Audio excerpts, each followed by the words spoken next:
I am presently the chairman of the Legal Advisory and Public Policy Review Commission of the PCEC.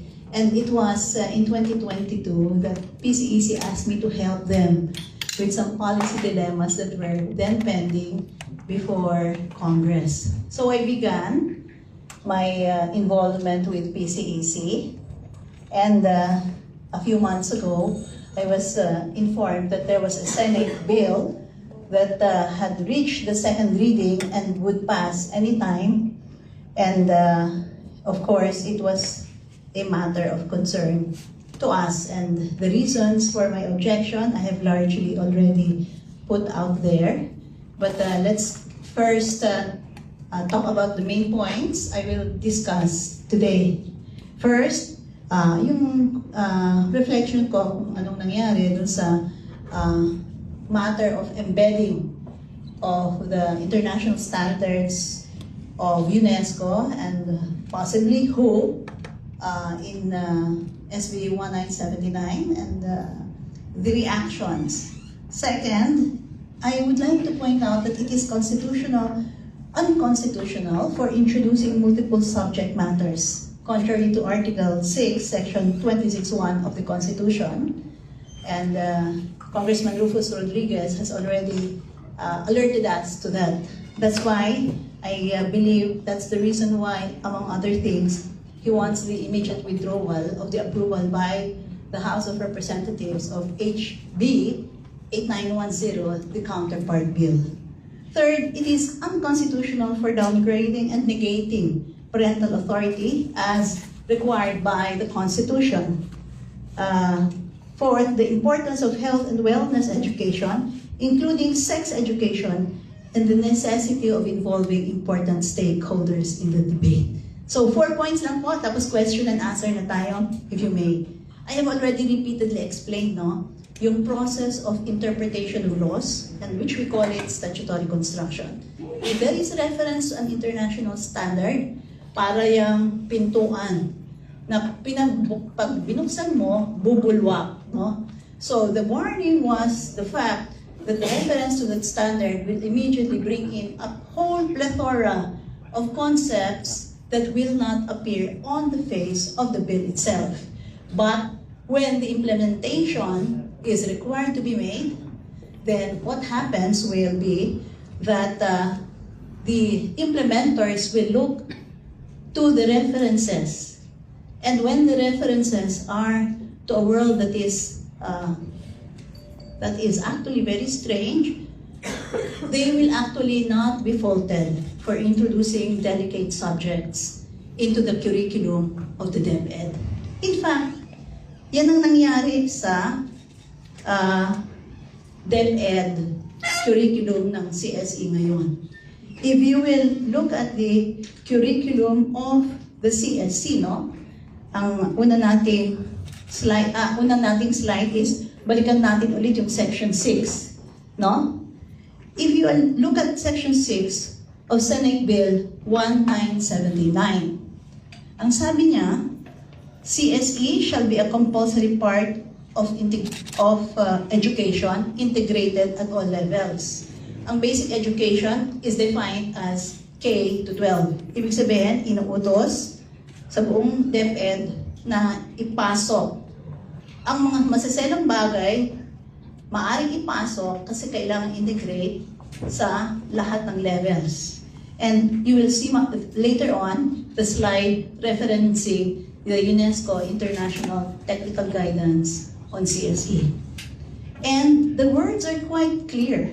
It shall be integrated in the school curriculum, guided by DepEd and international standards.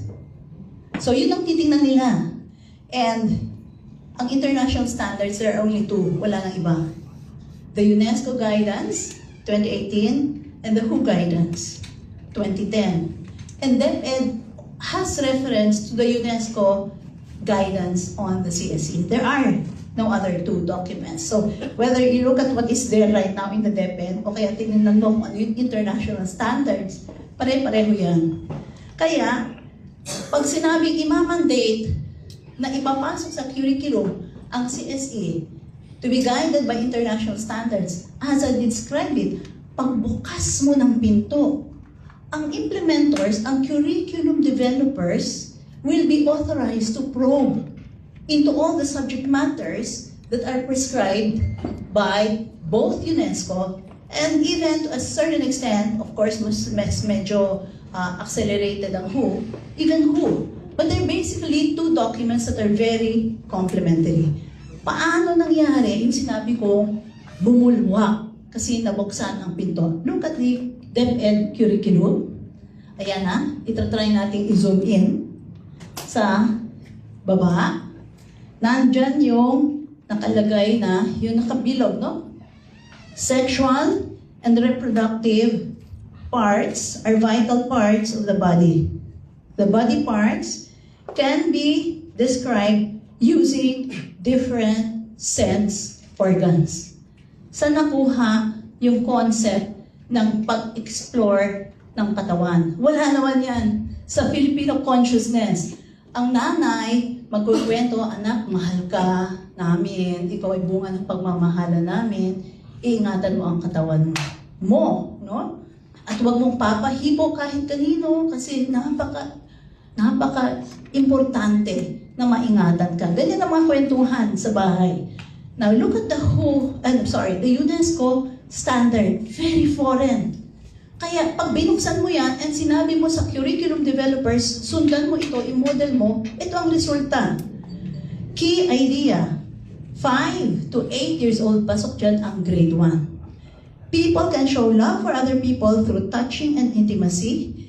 And learners, which will mean 5-year-old people, will state that people show love. State, ibig sabihin, yung mga bata, kwentuhan, o kaya nilang sabihin, that people show love and care for other people in different ways, including kissing, hugging, touching, and sometimes through sexual behavior. Tayo ba mga Pilipino, kinikwento kagad natin ang pagtatalik? Parang hindi yata, no?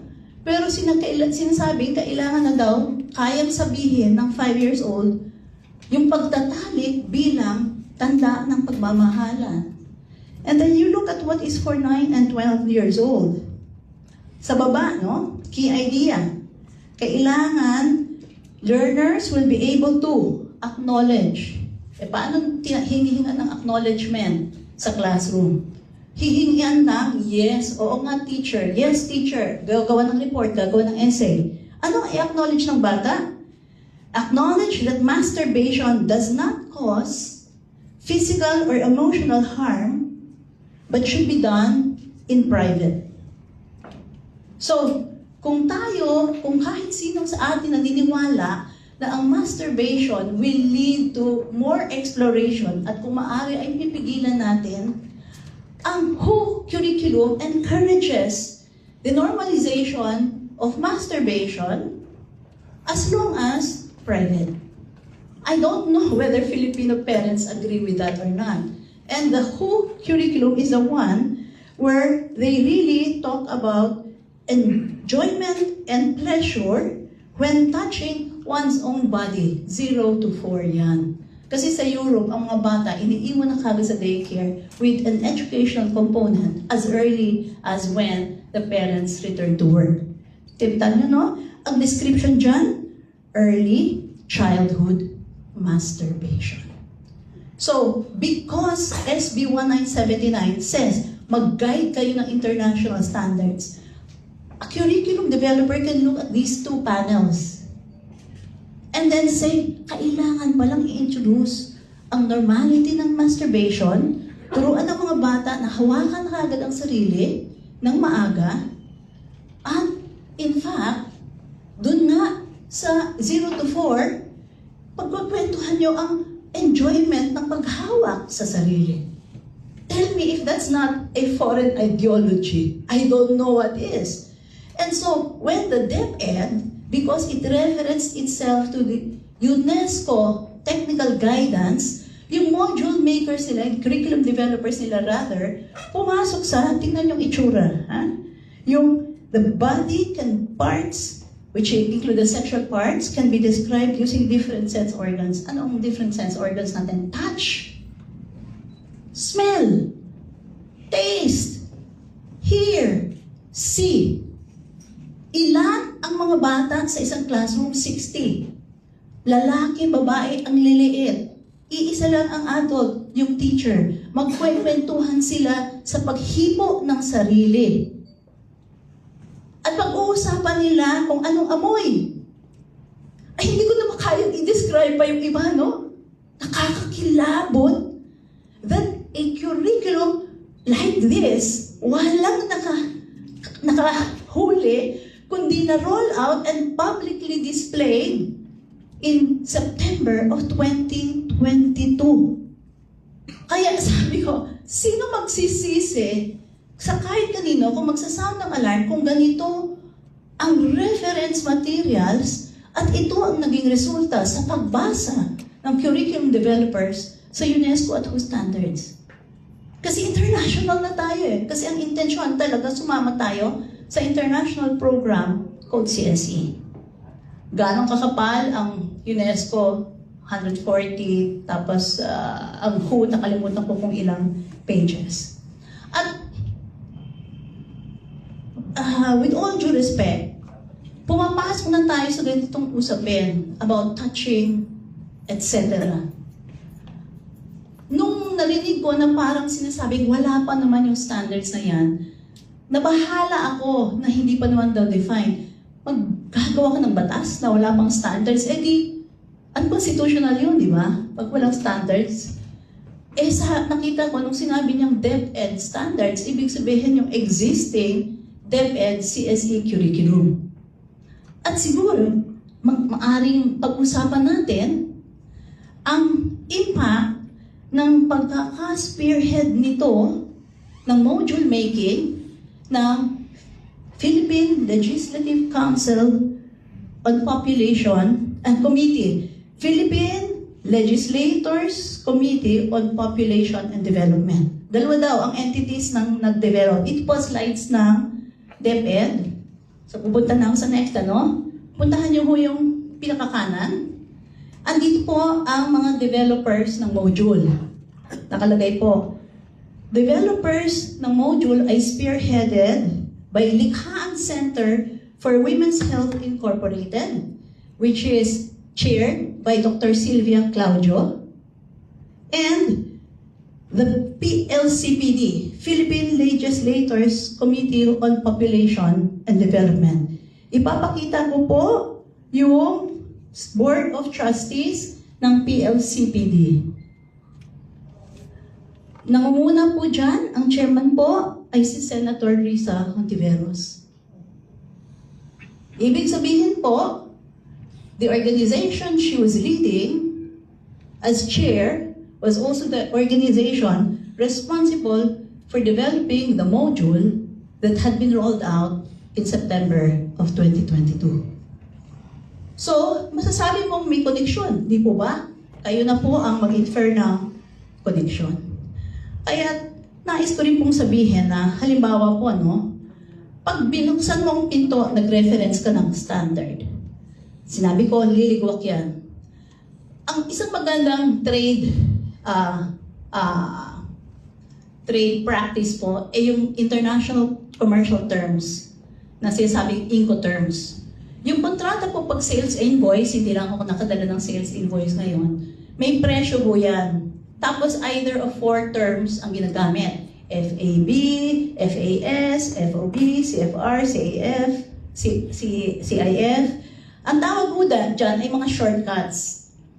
Pag nasa harap na ng hulas yung sales contract na yon, tapos ano bang ibig sabihin talaga, magkano ba talaga? They just refer to the glossary of the Incoterms, and then yun na yun, di na kailangang pag-usapan. Ibig sabihin po, nung sinabi ng SB 1979, guided by international standards of CSE, ibig sabihin ho, pasok ang mundo ng UNESCO at ng WHO. At wala sa batas ang pagpipigil sa kung ano. Dinelegate lahat. Kayo na bahalang maghanap sa 140 pages of very dense document, ano ang pasok, anong hindi. So, nung nakita niyo ho yung grade 1 curriculum ngayon, Magugulat pa ho kayo at hindi walang time oras para i-flash na yung para sa grade 10, ang performance standard nila ay makapagawa ng malikhaing gawa upang isulong ang pagtanggap ng iba't ibang kasarian. Pumapasok din po ng kailangan silang magsaliksik ukol sa diskriminasyon, ukol sa gender sa mismong bahay nila. Hindi mo ba nakakabahala yung mga anak natin ay magre-report sa classroom anong sinabi ng nanay at tatay nila?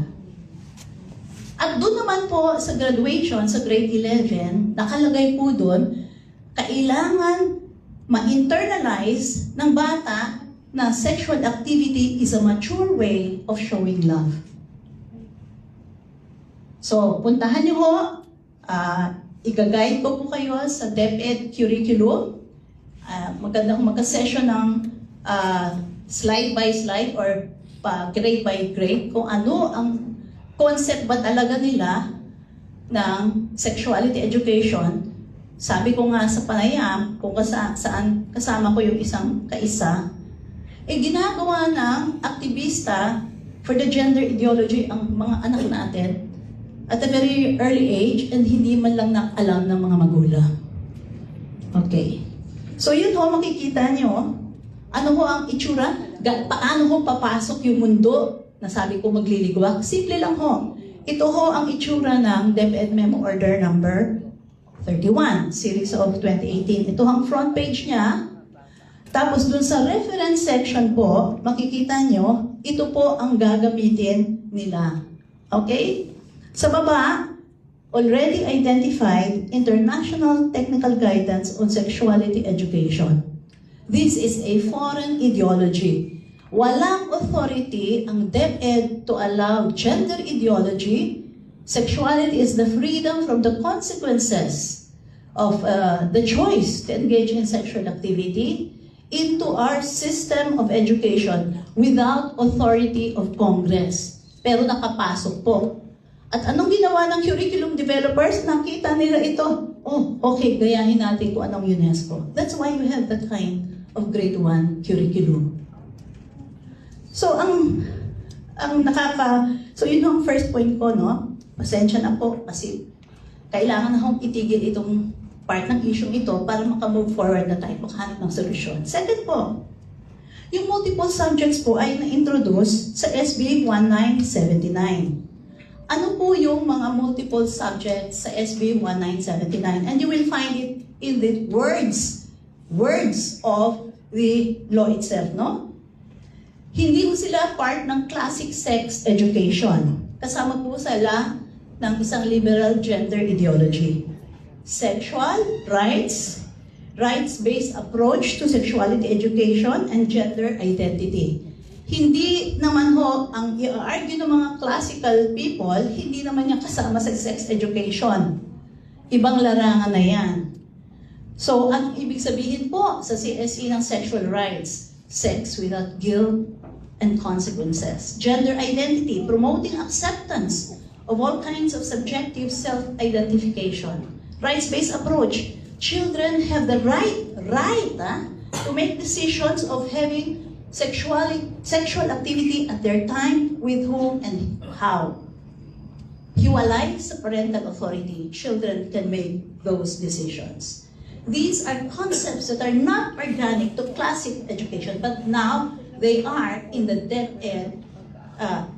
When they talk about gender fluidity and gender identity in the DepEd curriculum, andyan na sila. Okay. Bawal ho nga ang multiple subjects kasi it's a rule of transparency.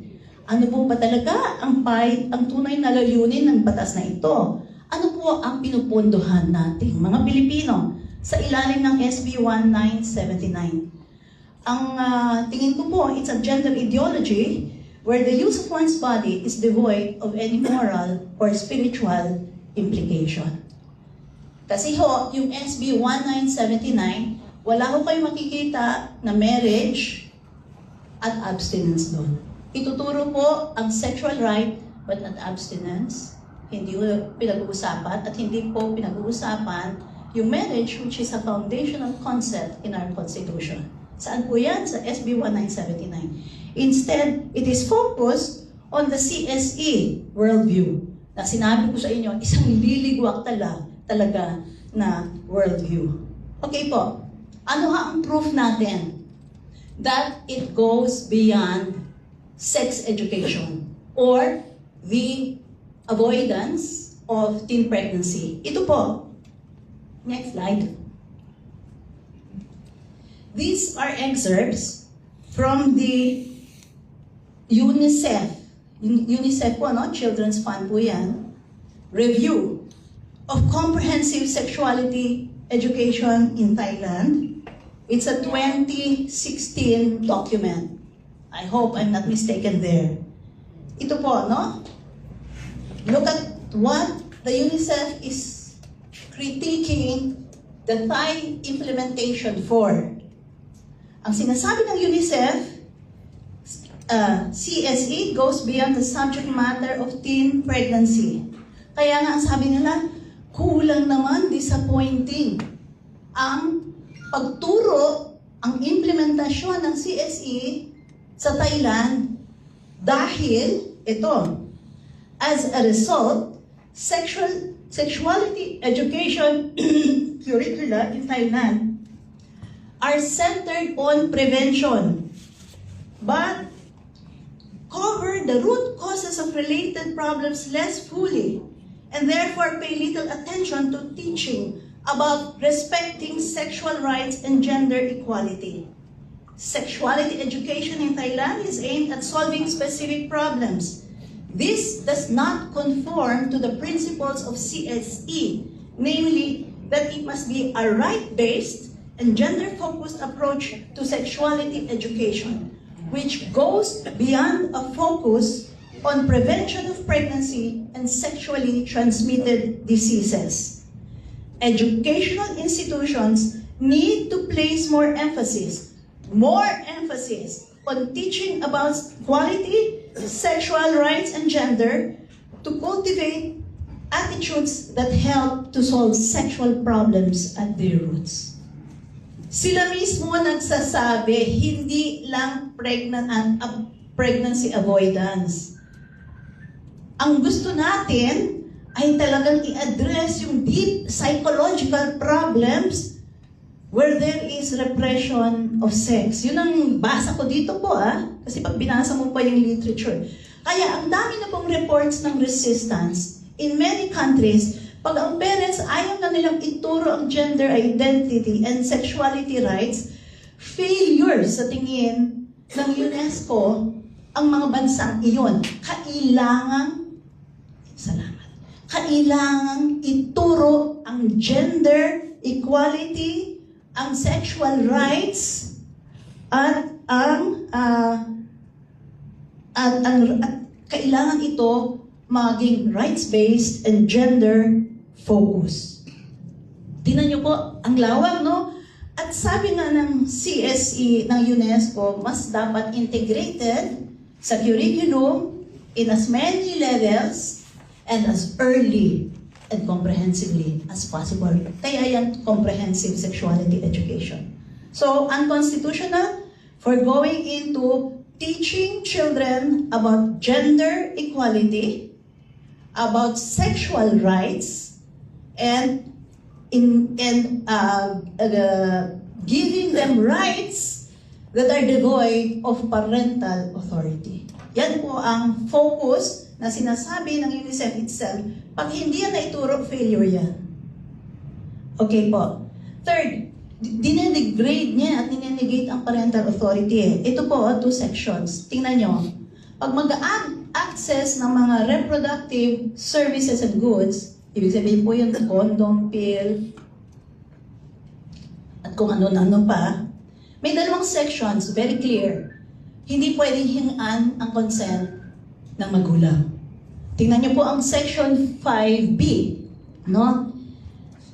Without the need for parental consent, yung mga RH goods and services should be known and accessible sa mga adolescents. Ang adolescents po are 10 to 19 years old. Yun po ang definition sa batas ng adolescents. And even in this proposed bill. Ibig sabihin, 10 years old, sabi, idikit sa bahay nila, libre at accessible at hindi hihingan ng consent ang mga magulang. And shock pa yung susunod, no? Confidentiality, meaning siguro, confidentiality pag-access ng mga condom, etc. shall be guaranteed and maintained at all times. So, anong authority na rinirespeto dito the moment a child reaches 10 years old? Then sa Section 12 naman po, medyo may konting contradiction dito sa Section 5 kasi sinasabi nila, pag below 15, kailangan pa rin humingi ng parental consent. Pag 15, all the way up to 18, kasi 18 ang parental authority, walang parental consent. So, both sections say, pag 15 years old yan, hindi pwedeng sabihin sa magulang na humihingi ng mga RH services and goods. Ang exception lang is below 15, which means 10 to below 15, hingi ka muna ng consent ng magulang. Pero, nakakagulat nga itong exception na ito. Pag nagsisex na, pag nakatimkim ng sex, wala nang parental consent na hinihingi. Diba? Except when they have engaged or are engaging in sexual activity or are survivors of sexual abuse. Kung sino ang nakatikim, yan, free, kahit 10 years old, suportahan ng condom at lahat. So, dahil doon po, obviously, wala pong respeto sa magulang. In fact, in other sections, makikita nyo, ang magulang downloadan lang ng CSE materials and teaching paano sila magbigay at mag-recognize ng sexual rights ng mga bata. Pag ganun ang top-down at hindi pinag-uusapan ng parental authority, edi ibig sabihin talaga i-destroy ang power relationship na installed sa Constitution kung saan ang nanay, tatay, silang may natural and primary right to develop the moral foundations of their children. Sila, hindi Estado. At kung pupunta naman kayo doon sa adolescent parents, no? Yung mga nabuntis na kahit teenagers pa lang, wala ho doon sa framework of helping the adolescent pregnant parent, yung babae o yung adolescent na teenager na lalaki, walang participation ang parents ng adolescents. Ang interaction will only be between the state, principally through DSWD and DSWH and the barangay, the CSOs, and youth organizations. Sabi ko, grabe naman ang tingin sa mga parents ng bill na ito. Parang sila ang may kasalanan, ayaw silang ipasama sa pag-address at pag-protect nitong mga teenage parents. So, sabi ko, ano bang worldview? Parang rebellion na nga na kayo mga parents, hindi nyo kasi rin-recognize ang sexual rights ng mga bata, kaya pwera kayo. Pero ang CSOs at youth organizations kasama. At dito, banggitin ko na rin, hindi, kahit na sinasabi na may yung mga FAQs nila, no, kasama daw ang parents, pero pag tingnan mo, the devil is in the details. Ang parents are relegated to a very low role. Okay. So, ang gusto ko pong i-focus na natin, at I will be very encouraged if we go and talk about steps moving forward. Marami hong experiences, quiet nga lang, ang mga faith communities, gustong-gusto na rin i-discuss sa inyo. Nung kami po pumunta kay Senator Gatchalian, kay Secretary Angara, present ho namin yung Singapore sex ed program na tingin ko ang ganda, model, kasi it's based on character development. At napapakita nyo po na nakokontrol at nare-reduce nga yung teen pregnancy. Kasi ang focus nila is giving young people dreams. And because of those dreams, yung self-restraint, delayed gratification na i-emphasize. At yung sex education program nila ay hindi nila tinuturo itong gender fluidity, gender identity, kundi sinasabi nila think about the least harmful behavior in the area of sex. It's basically not engaging it too early. So casual sex, they keep on emphasizing, o yung is harmful. Ang daming harmful effects. Ang sex should be done in the context of a long-term committed relationship. And because of that, yung character lumalakas at marunong na mag-focus sa skills that they will need to deal with the adult world. At ang good news, meron din ho tayong proven na success story sa Mandaue, Cebu. Mayroong isang foundation na talaga ang heart's cry nila are poor and vulnerable children, especially yung mga crime-ridden barangays. Ang tawag po ng foundation na yon is the Lord Who Cares Foundation. Humingi sila ng support from Aboitiz Foundation, financial support, and then pumunta sila sa DepEd at nag-collaborate sila.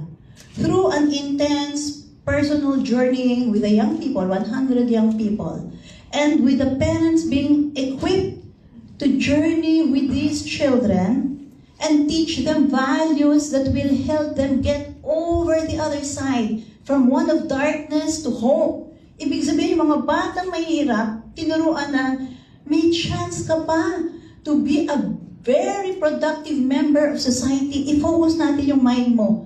Kahit naging victim ka ng prostitution, kahit naging drug addict ka, ang ganda sana if you can look at their data and see the dramatic decrease in violence and crimes and even in teen pregnancy.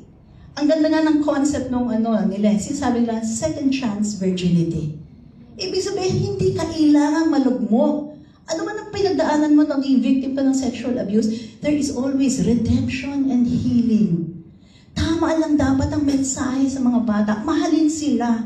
At pag nagkaroon sila ng future, kung nagkaroon ng past sila, it doesn't matter. They have already made a right trajectory, alalayan natin sila. And part of that means babawasan ang exposure sa harmful sexual materials. Kasi ifo-focus nila ang sarili nila sa pag-aaral at meron ring Bible studies kasi yung si Val is a believer, is a Christian believer. So meron na tayo. We are also now talking with some groups and looking for a more implementable sexuality education curriculum and approach na kasama ang parents. Ang compatible sa Filipino value is iwasan ang problema.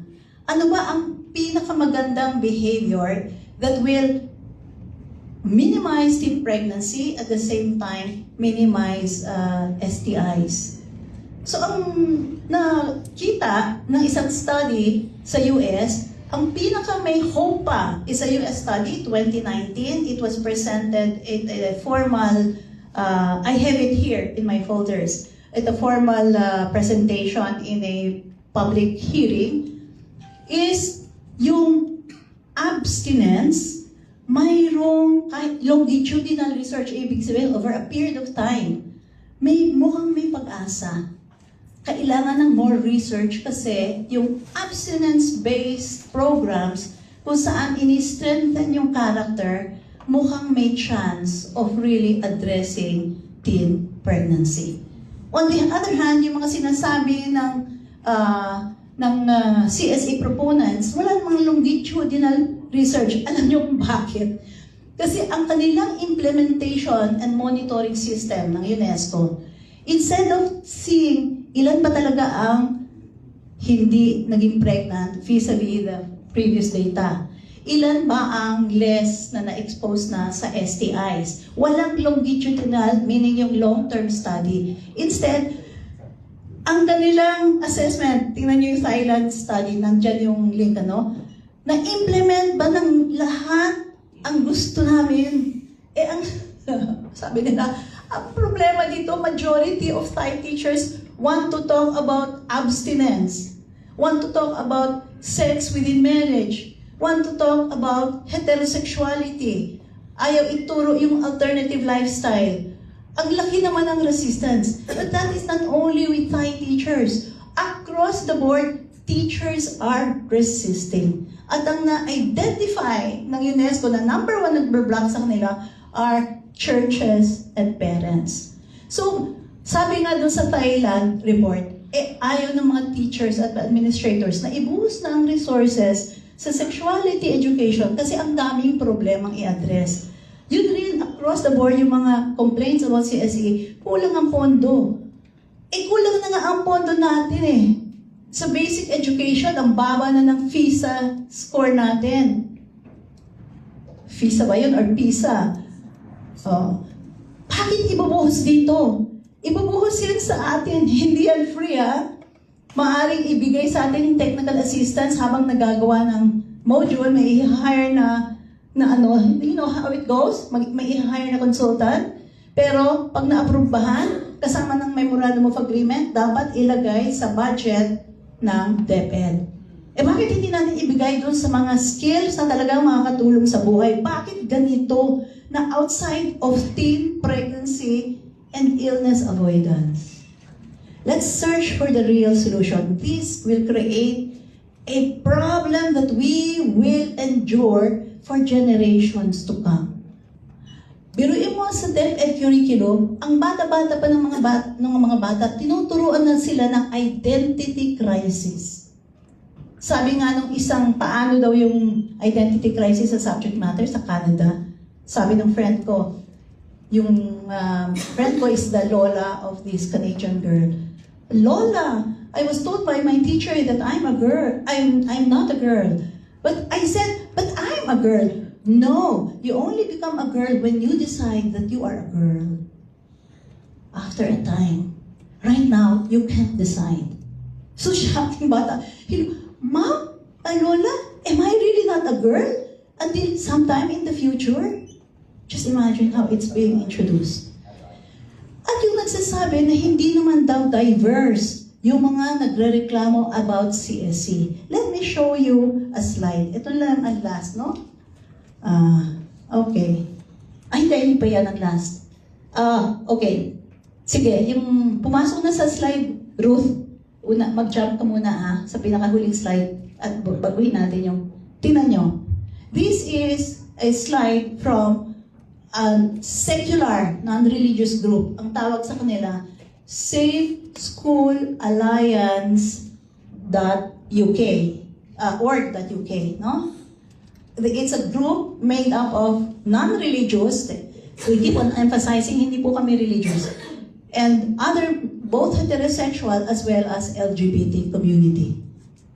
May phenomenon po na ang LGBs, yung mga sinasabi nilang sexually diverse communities, ay nag-o-oppose ng CSE mismo. Tingnan mo ito.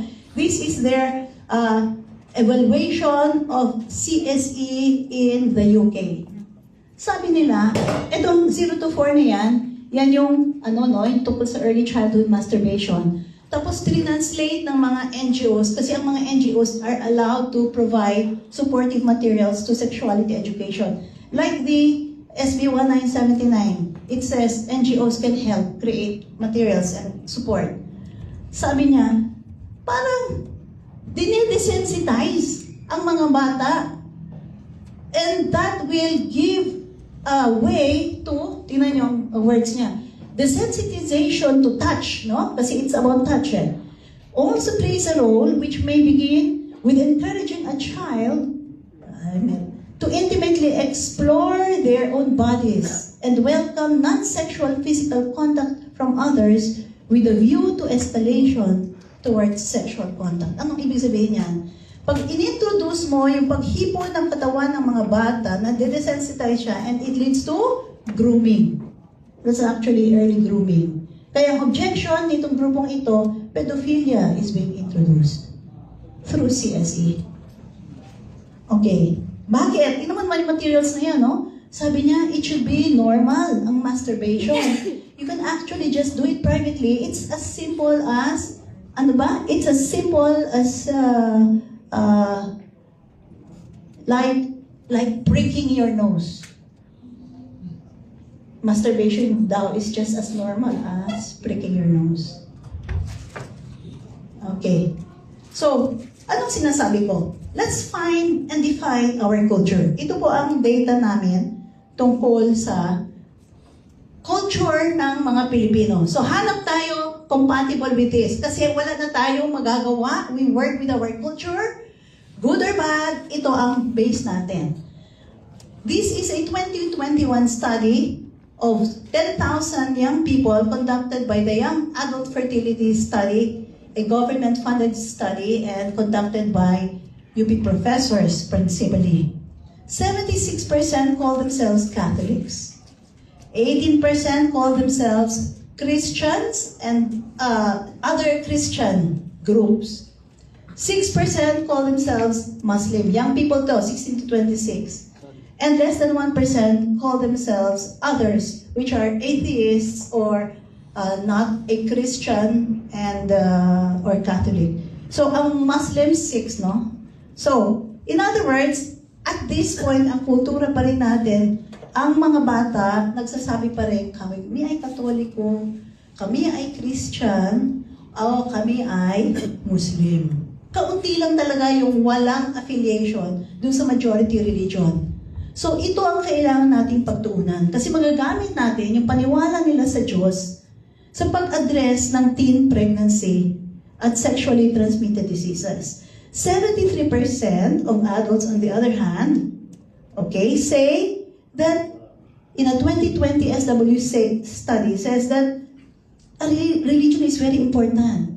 So gamitin natin, hindi natin ischapwera ang religion sa pag-address ng sexual diseases or early pregnancy. And conservative pa rin ang Filipino young people. The same study, the same 2021 study says 95% of Filipino youth disapprove or of abortion. Ito yung quiet na youth na hindi nagsasalita kasi hindi sila tinuruan ng mga simbahan nilang magsalita. Hindi sila mga aktivista, pero ito ang mga paniwala nila. Conservative pa rin ang Filipino youth. Although maraming studies na marami ng sexual encounters, on the whole, ang taas ng pag-regard nila sa human life. So, forward na tayo. Next step, buksan talaga ang datos tungkol sa teen pregnancy, hanapin ang pinaka-hotspots, hanapin yung pinaka-mag-work, i-concentrate natin ang pondo ng edukasyon doon sa mga areas, involve the parents. There is the Parent Equipping Service Program under RA 11980, the PESP law. Sinasabi, ang parents in conjunction with the community and conjunction with the educators under the rules of the PESP and with the faith communities, i-address ang mga problems. Siyempre, yung mga drugs, yung crimes, STDs, and also teen pregnancy. So, merong framework ang batas. Simulan natin yan. Then, may framework na, PESP. Then, let's have a family commission para talagang tutukan itong pamilya kasi ito ang sentro ng konstitusyon sa Article 15. You build the nation, the foundation of the nation is society. So, let's start with that first constitutional truth. And then, let's look for a curriculum designed somewhere out there in the world na pwede na natin gamitin. Let's look at Singapore, let's look at others. Right now, I'm in touch with an organization of doctors who are very concerned about the lack of wholeness in the present approach of the CSE kasi yung mental and spiritual wellness or well-being ng mga bata nasisira nga actually sa CSE. Kasi yung early sexualization nila is so evident in all the data. Okay, so there are ways we can move as a country. Let's not be afraid of saying, UN, mahal ang inyong programa. And in the end, ibabagsak nyo kami sa evaluation. Tatargetin nyo yung religious sector kasi in-identify nyo na yan ang #1 block. E di pag-aawayin nyo yung mga faith-based communities at yung mga hindi gaano aligned sa reliyon. Ba't paghihiwalayin mo ang mga Pilipino? Malalim ang paniniwala nila sa Diyos. Hindi yun ang moral perspective ng CSE, talagang ang katawan is made for pressure. So, let's move forward. Meron tayong ideas out there. Mas mura sila. Mukhang mas mura sila kasi hindi sila condom-based. Kasi kasama sa CSE launching, marami kaming shots ngayon, is the widespread distribution of condoms. As if informed consent plus condoms equals safe sex. Walang consequence. Oops! Maraming nangyayari. Maraming pwede mangyayari. What is the least risky behavior? Huwag muna. Habang hindi pa panahon. At alam ko, ang panahon na ito ay binigay sa atin. This is a beautiful opportunity for us to discuss what really matters. Our families and our children. They're the most precious. Kahit anong mangyari at pinagdaanan nila, dalisay pa rin sila. Let's tell them that they are beautiful. There's nothing wrong with them. They're made perfectly. And they have a beautiful future. Thank you very much. Thank you very much, CJ. Now we are open to entertain your questions. Good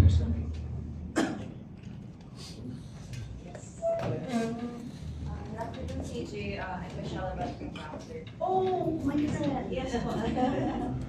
So I was wondering, before the release of the video that started this whole discourse, debate, we were wondering, was Project Lisa able to meet with the Office of Senator Risa, other legislators who are waiting for the bill? You know, the first senator, ang hirap mag-schedule ng meeting, di ba? Okay, it takes months.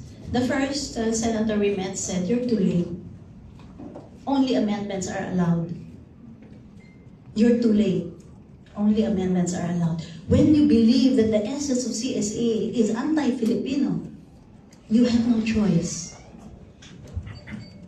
but to make a public outcry. This was from Senator Risa's office. No, not from Senator Risa's office, from another senator.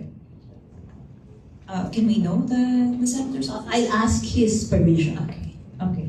And then I'm sure also since the debate started, Senator Risa has also been posting her own responses that masturbation is not in the bill itself, and that the international standards are just guides, and that DepEd and the parents will still decide how to teach their children and guide their children. So maybe just to, we'd like to ask your response to Senator Risa's responses as well. You know, when CSE was introduced to the countries, di naglabas ng pera at lahat, no? Yung iba ginawang law. Grabe ang resistance ng parents. The moment pumasok na dyan sa issue ng sexuality, yung sexual rights, the right to pleasure, the right, gender fluidity, identity crisis, nung nalaman ng mga parents, sobrang nagalit. Okay, so, alam mo na ang CSE, if i-fail ka talaga ng UNICEF, pag hindi mo ng UNESCO, pag hindi mo introduce yan, bakit ka papapasok? So, it's a complete no-brainer. It has to be jumped. Because the very perspective on man, what the purpose of man is, pag-iisipan mo, babasahin mo CSE, ano ba is the essence of man? His sexuality and its expressions? Hindi ba mas higher being naman tayo kaysa yung katawan natin? So, no, it's a no-brainer. It has to be jumped. Actually, yung from Section 13 of the bill, yun ang magandang part, pero ipasok natin under the amendment of the DSWD. Yun yung expansion of social protection, yung dadagdagan ng SSS nila, ganyan, bibigyan sila ng, may mga listahan ng ibibigay. Ilagay na lang as a mandatory section of the DSWD law na mayroon silang special branch or special service for adult teens. Tapos yung sexuality education, pag-usapan natin at hanap tayo ng compatible sa ating paniniwala.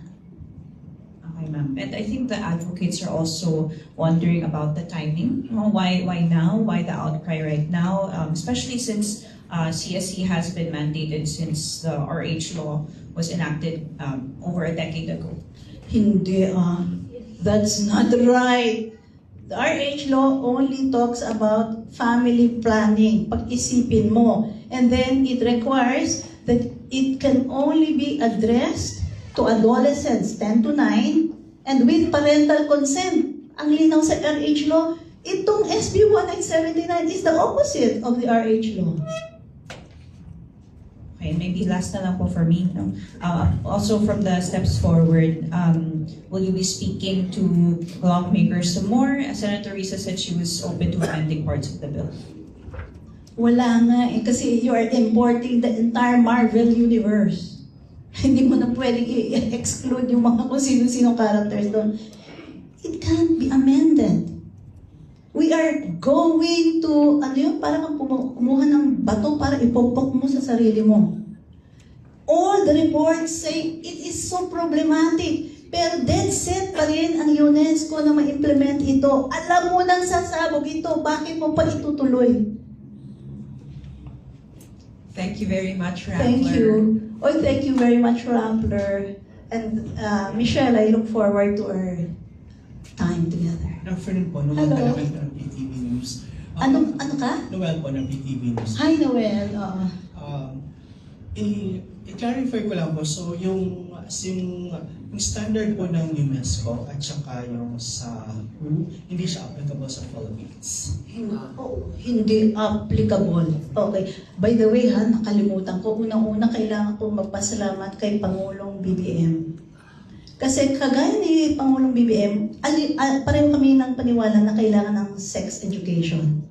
Pero sa akin, at gaya niya, nakita namin yung sasabog na sitwasyon kung ano-anong ituturo natin. Dahil naman, alam mo yung implementation and monitoring mechanism ng UN will be on whether we are complying. You saw the report on Thailand. Tinuturo ba yung mga core concepts ng rights and gender-based sexuality education and sexuality rights? In fact, sabi nila, ang implication daw ng hindi pagturo ng abstinence-focused approach ng mga Thai teachers na nakita nila is they are denying children sexuality rights. Ibig sabihin yung mga Thai teachers hindi naniniwala that children have the right to sex. Kaya sabi nila, that's the core of CSE. Right? Sexuality rights. Pero yung mga pinaka sa atin, core ng paniwala ng Pinoy ay sex at the right time. Sex at the right time. Magpigil muna. Kaya turuan ang sarili ng pigil. Pag ginawa natin yun, bagsak tayo sa UNESCO. So, anong solusyon mo doon? Walang solusyon yan. Either harapin na natin na hindi talaga compatible, maghanap tayo ng magagandang ibang approach out there. Let's look for our own identity as a people. Hindi yung ganito pag-aawayin pa ang mga magulang at anak. Ang dami nang itatago sa magulang, even under the bill itself, dun pa rin sa CSE. Kaya nga, di ba, pag nagtra-transition, kasi after the identity crisis, sasabihin, I'm confused, I want to transition. Maraming states sa US, bawal sabihin sa parents. At pagkakilala na lang nila, tapos na yung transition at yung decision. So, compatible ba sa atin yung ganyang future? Hindi po. Actually, whatever is being taught now, may mga reports na sa amin, ng mga parents. Yung anak daw niya, kwento na ang ginawa nila sa school, pinasok yung condom sa remote control ng TV. Yun ang CSE nila. Grade 9. 9 years old. Paano gumamit ng condom? Tinuro, pinasok sa remote control. Tapos, meron pang isang report na pinagdala ng sotanghon at talong. Sotanghon represents the pubic hair. Talong, you know what it represents. Para pag-usapan. Kasi tingnan mo yung grade 1, describe the different body parts. Di gumawa ng project na gumawa ng something similar to the penis, nakita ng mga bata, talong. Something similar to pubic hair, nakita ng mga bata, sotanghon. Ganyan ba tayo magtuturo sa ating mga bahay? Mukhang hindi na yata. Ganyan ang nangyayaring implementasyon ngayon. So either we face reality now. Kahit anong sabihin pang ang ganda-ganda ng intensyon, alam na nating sasabog Sobrang ng daming reports na failure. Bakit tayo pumapasok kasi ang tigas ng ulo ng UNESCO. Pipilitin pa rin nila. Tuwa sila pag maraming mga bansa ang mag-enroll. We are an independent country. May sarili tayong kakayahan. Hindi tayo kailangan kumopya sa kanila. So, hindi talaga compatible sa Pilipino. Kaya parang foreign invasion ito. Parang cultural imperialism ang itutulak ng UN sa atin. Doon nga sa DepEd Memo Order number 1, no? 31, no? Doon sa funding portion nakalagay, the funding for this program shall be sourced from the DepEd budget, from its MOOE, and from the GAD portion of the different collaborating agencies. That's the first sentence of the budget portion. Memorandum of understanding can also be reached with UN agencies such as UNESCO, UNFPA, and UNICEF. Nandun yun, basahin nyo sa DepEd Memo Order number 31. Ibig sabihin, as early as 2018, when it was being signed, it was international pressure. And this, I think, Secretary Liling has already said, pressure ng UN, andyan. Alam mo naman ang pressure ng UN. So, nag-eksperimento. Hindi nila na-monitor. Sabi ni Secretary Liling, nagre-resist ng mga parents. Doon pa, tapos umalis siya. Eh, syempre, wala na siyang poder pagdating ng 2022. In-implement at rinol ang 2022. Kahit walang data na acceptable. Kaya ngayon, narinig lang nila yung mga konsepto ng mga sexual rights na the children have the right to decide when, where, etc., and how, and with whom to have sex. Tanungin niyo ang sarili niyo. Yung juvenile justice law, ano ang konsepto nun? The child does not have the moral capacity to make right decisions at the time the crime was committed, so we exempt him from moral liability. No full cognitive capacity to make mature decisions. Kaya ine-exempt mo. Okay. Merong right ang bata na ganun, presumed, to on the other hand, have sex when and with whom and how? Masyadong contradictory natin. Ang philosophy ng juvenile justice law, ang bata hindi pa buo ang cognitive capability niya to make mature decisions. Ang presumption ng CSE, lahat ng burden ng pagdidesisyon, ibigay sa bata. Bangga, di ba? Kaya nga may concept ng parental authority. Inaalalayan natin sila until they become fully mature. Thank you very much, Noel. Ms. Maris. Hi ma'am, good afternoon po. Ako po si Maris Umali sa GMA 7. Ma'am, just for the record, if we're already seeing that the proposed bill doesn't align with constitutional provisions, particularly on the rights of parents in the upbringing of their children, if the bill doesn't intersect with constitutional guarantees with regards to the freedom of religion na pinahahalagahan talaga ng mga Pilipino base sa pinakita nyo rin pong study, what is stopping us from totally junking this UNESCO na suggestion to follow this CSE? May balita ako, paki-confirm nyo, tinanggal na daw sa agenda ng Senate. Which means hindi na aandar yan. Pero it's just a report. I don't have the document yet. Kasi tingnan nyo yung daily agenda. Kung wala ng agenda, ibig sabihin, the Senate will not tackle it anymore. So in other words, ma'am, nakuha nyo na, kumbaga, yung boto ng Senado pagdating sa hindi pagsunod na at hindi na pagsasabatas nitong CSE? Kung totoong yung report, yes. Pero meron pa tayong kailangang tanggalin. DepEd Memo Order 31. So, ang panawagan ngayon ng lahat ay kailangan i-stop immediately. Hindi review kasi hindi na natin alam kung ilan pang remote control ang papasukin sa gawin joke na. I can't imagine anong ideas ma-associate sa remote control because of that. So, we will really ask parents to continue writing to Secretary Angara. Hindi review. Stop talaga. Kasi alam mo, sabi mo, Secretary Angara, gusto mo bang failing ang report sa'yo ng UNESCO? Kasi talagang i-fail ka. Sabi mo, hindi mo ilalagay yung mga inappropriate. Eh, yun ang sinasabi ng UNESCO na dapat ilagay mo eh. Bangga talaga kayo. Ayan na, ang report ng Thailand. Oh. So ma'am, ang ibig niyo pong sabihin, kahit na hindi siya maisabatas, if there's going to be a memorandum order from the Department of Education, pwede pa rin siyang ipatupad. Actually, unconstitutional yung ginagawa nila.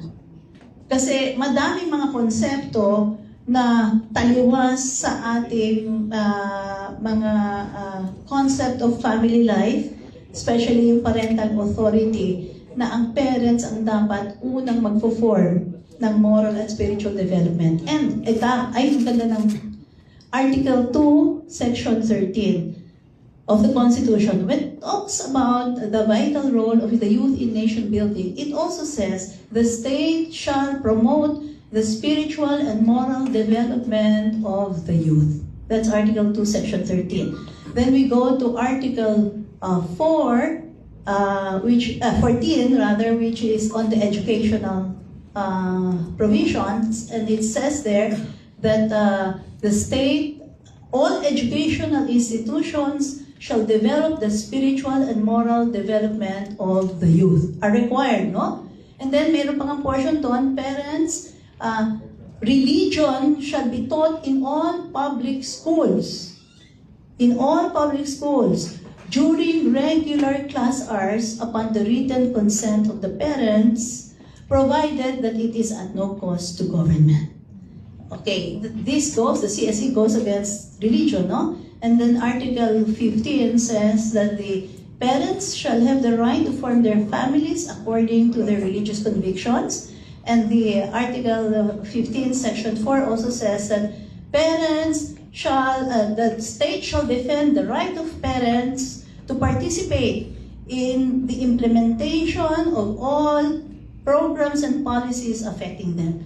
Meaning, sa constitutional standards pa lang, bagsak na yung DepEd Memo Order 31.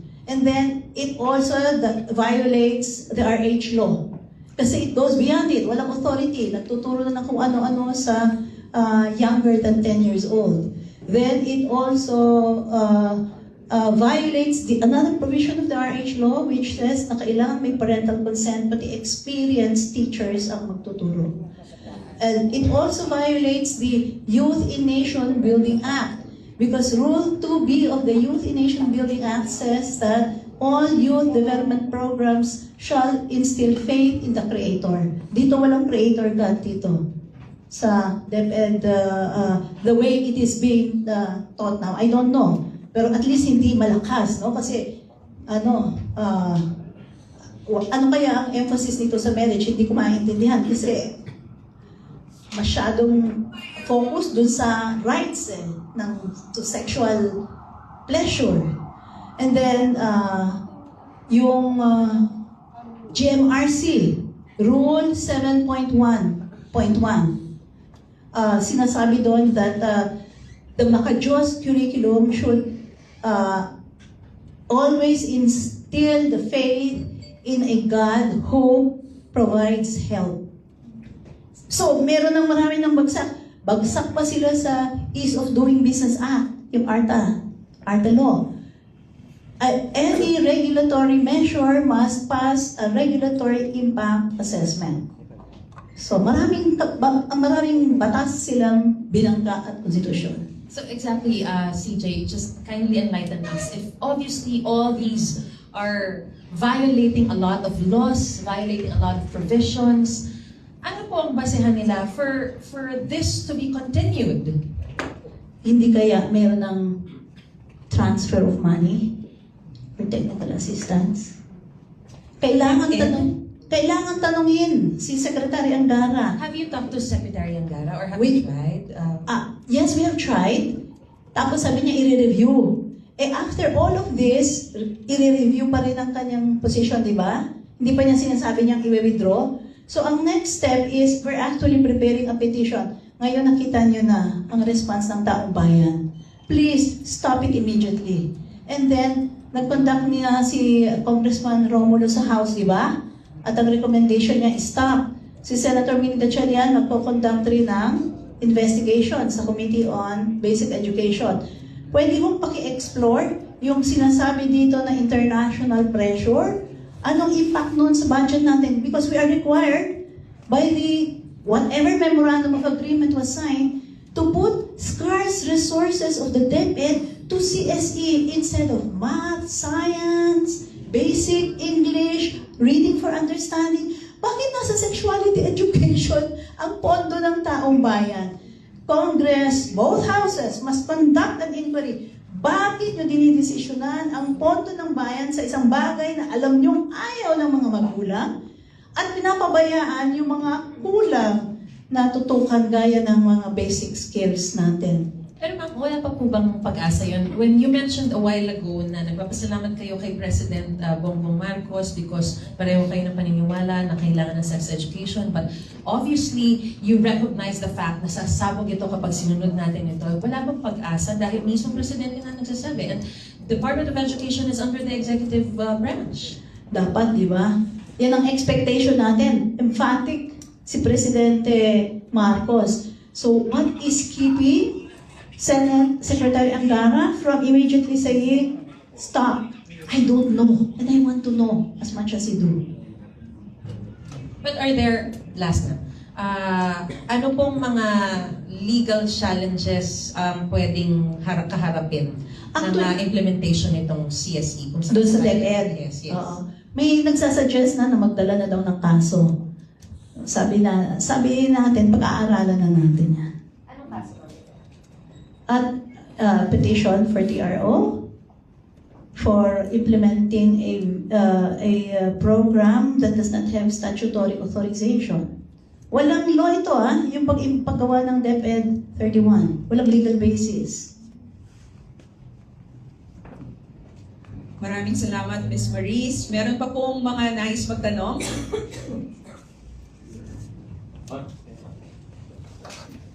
Glenn Ruego, ma'am, sa DCWB. Ma'am, ano lang, reaction lang kasi nung siguro nalilito rin yung taong bayan. Nung tinanong si Senator Rizal Tiveros, parang yung papel na hawak eh. So sinasabi niyo talaga, dinidinig niya mo talaga lahat ng mga sinasabi, fabricated lang daw mo. Lahat ng mga sinabi na nakapaloob doon sa panukalang batas. Your reaction on that, CJ? Kami trained sa law na pag sinabing guided by international standards, the first question is, ano ba ang international standards on CSE? Duty namin yon as lawyers, and duty rin yon ng bawat senador. Then when you look at it, you will find out dalawa lang yan. Wala ka ng pagpipilian. Pag CSE, because term of art na yan eh. Term of art ng CSE in sexuality education. There's only the UNESCO and the WHO. Ibig sabihin, when she says guided by the UNESCO and the WHO, or kahit na UNESCO lang, sabihin natin, that already proves the point I was making. Nasasabog ito kasi yung mga masiselang bagay na hindi ka tanggap-tanggap na ituro, ipapasok. Yun ang point. In what way was I misleading the country? Kung ganito naman talaga ang required interpretation namin sa batas. Kasi kung wala naman palang international standard, edi meaningless yung batas na yan. Meaningless. Maglalagay ka ng two words that are very important, international standards, pero it does not mean anything, then it's a joke. So, I'm sorry. I credit Senator Risa. She's, in my eyes, the shining model for fighting for the West Philippine Sea. Ang ganda ng Pogo, at pinalakpakan niya siya talaga dun sa Pogo hearing. Ang galing ng pag-question niya dun sa famous characters dun, ano? And then yung EJK, yung tuloy-tuloy niyang pagtiin na dapat talagang i-resolve yung EJK at suportahan ang ICC. At talaga, Baho ang buong bayan doon. But that does not mean that I will withhold my objection. Kasi kabataan ito eh. No? And I was told it was going to pass amendment lang. Totoo naman kasi second reading na. And by her account, sabi niya at that time, she had 17 votes. So it was really going to surely pass. At papayagan lang yung pag-tweak little by little. So, in my eyes, Risa is a woman of courage, of great integrity, but I am duty-bound to the future generation to fight also for the complete junking of SB 1979. Thank you, ma'am.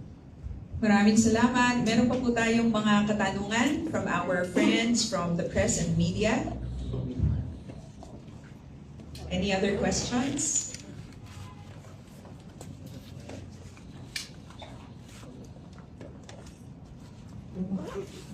Kung wala na po, your closing words, CJ?